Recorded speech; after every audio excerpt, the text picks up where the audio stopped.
You ask Tiger to solve. This deals with linear equations with one unknown. The final result is p equals 8/3. Let's solve it step by step.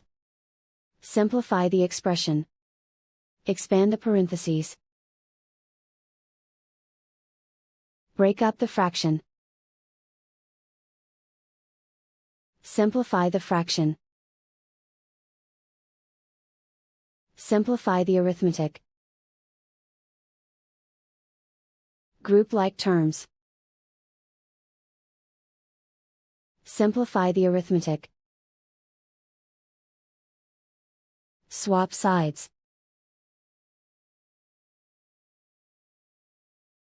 Group all constants on the right side of the equation. Add 2 to both sides. Simplify the arithmetic.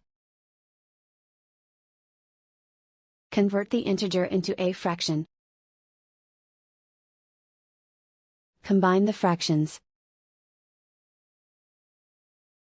Combine the numerators. And so the final result is p equals 8/3.